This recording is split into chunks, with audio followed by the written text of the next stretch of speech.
You can now get a 30-day trial to experience The Athletic for free. Visit the link in the description below to try it now. Hi, I'm Art de Roché, one of the Arsenal correspondents for The Athletic. And I'm Alex, an analyst at Tifo Football. Arsenal under-23s are coached by Kevin Betsy, who's arrived from the England setup with the FA. He was there for about 5 years, coaching teams from the 15s through to the 18s.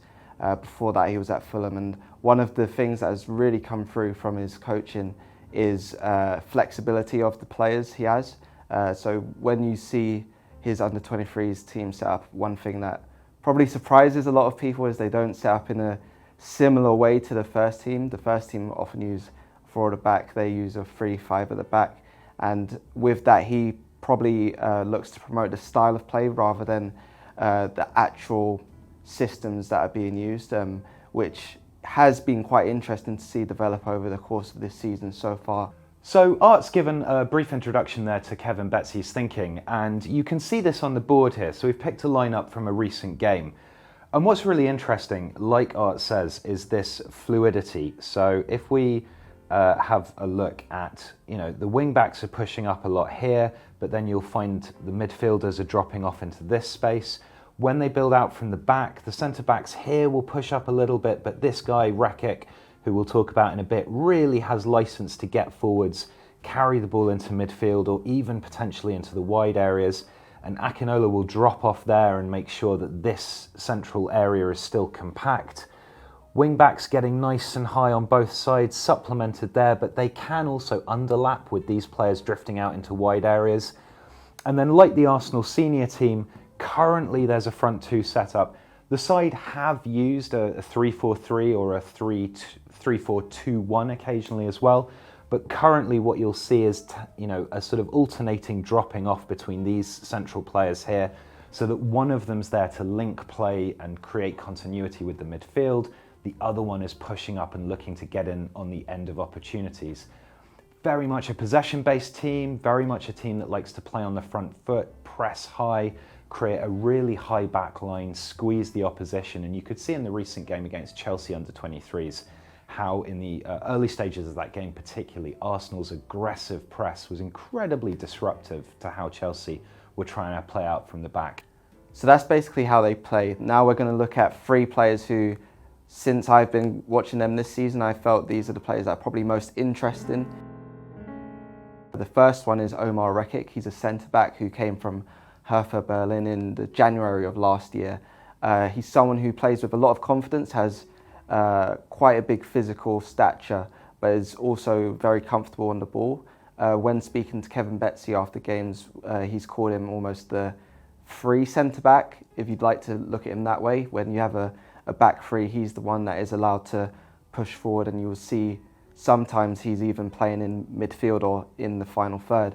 As a player who has this kind of stature that he has, exhibits kind of leadership qualities on the pitch, he's somebody that others are looking towards, but also he adds this dynamism and this drive. So generally speaking, he's starting here, and he does have the ability to just create nice line-breaking passes. That's fine. But particularly if he's only playing against a front 1, where obviously Arsenal have got this back 3, he will look to carry the ball forwards. But what's really interesting is that as he pushes up into central midfield, whether Akinola drops off or not, he will get into this area, maybe it's another of the midfielders covering him. He doesn't stop there all the time. He's really, really good at assessing the opportunities. So say, for example, play develops out, let's get an arrow, play develops out on this left-hand side, maybe something's going on over here, and we'll put the ball like this. So these players are naturally going to start being drawn across like this, marking responsibilities, and that leaves all this space here.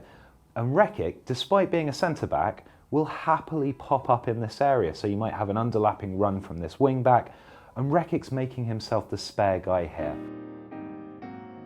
Moving into central midfield, SALAH Oulad is someone who's really flourished with that freedom to roam wherever he wants, but also still being very effective. When you see how the wing-backs push on, he will often drop between the pockets, say Ryan Alabiosu at right wing-back leaves. So he's the central midfielder on the right-hand side, Charlie Patino on the left. They both almost have mirror image roles where they'll be asked to play deeper to start attacks with Omar Rekik, but they also have to be very ready to push forward and quick with moving the ball. So, for instance, against Manchester United, that was his first start in almost 2 years because of an ankle injury last year. But he was still very quick with moving the ball, keeping the ball as well. And you see with his assist for Flo Balogun, first touch passing behind the defence, those are the sort of movements that has really seen him elevate his game so far this season. I'd also say his off-the-ball movements and arriving late in the box has been very beneficial. But the other side of the game, the defensive side, where he has to cover for Ryan Alaboyosu, has impressed as well, I'd say. So Oulad is an excellent example of an all-rounded central midfielder. You will see very kind of traditional central midfield play from him. So he's looking to push up into these areas. He's looking to play passes that break the lines and find people in attacking situations. He will drop off into this area here to collect the ball. You know, Rekik can play a pass here, maybe he'll take a short ball off, and then he's looking to turn and play these sorts of passes or free the wing back into space. He's also somebody who will drift out into the wide areas if there is an underlapping run. And again, this is the kind of thing that Betsy's always looking to emphasize. Rotation, players filling in for each other, having that kind of positional understanding. If one guy goes here, another guy goes here. And because Omar is pretty good with the ball at his feet, he's able to carry, he's able to play incisive passes, he can work very easily out in a kind of wing position here, get forwards into this sort of area and look to cross, carry the ball inside or look for safer passing options and then continue his run or hold his position and make sure that Arsenal are defensively solid. The last player I'd like to look at is Giraud-Hutchinson. He's someone I'd expect most Arsenal fans are familiar with. He was on the pre-season tour of Scotland this summer, played against Hibernian at left back, although he is more of an attacking player so far this season. He's played on the wings mostly, but he can also drift into very central areas.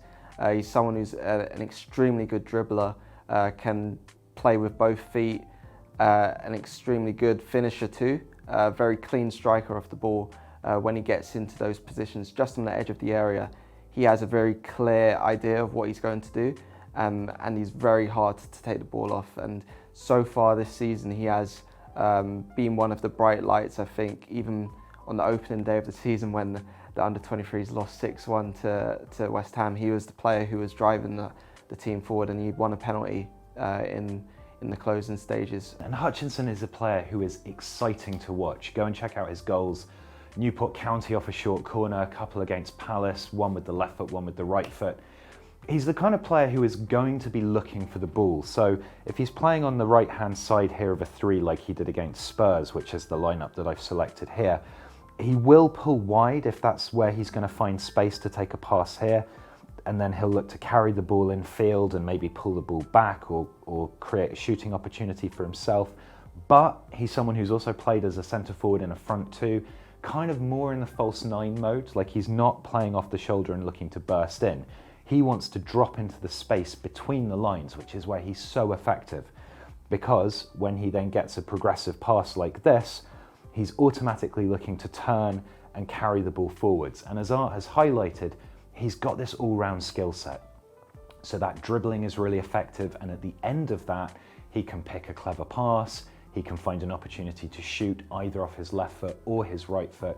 He's a really, really dangerous player, and this ability with the ball at feet means that he's unpredictable. So that's been Tifo IRL. Thanks very much for joining us. Please go and subscribe to The Athletic, because Art's got loads more articles there. Takes a really detailed look at the under-23s, and you can follow his writing on that site. If you've enjoyed this video as well, please subscribe to Tifo IRL, and we'll be putting out loads more content in the near future. Thanks very much. If you like this video, please consider subscribing to the channel. The Athletic is home to some of the world's best sports journalists, including David Ornstein, Daniel Taylor, Ollie Kay, Amy Lawrence and Rafa Honigstein. There are journalists dedicated to each Premier League team, so every fan gets the coverage they deserve, not just the big clubs. And you can try it for free now for 30 days. See the link in the description.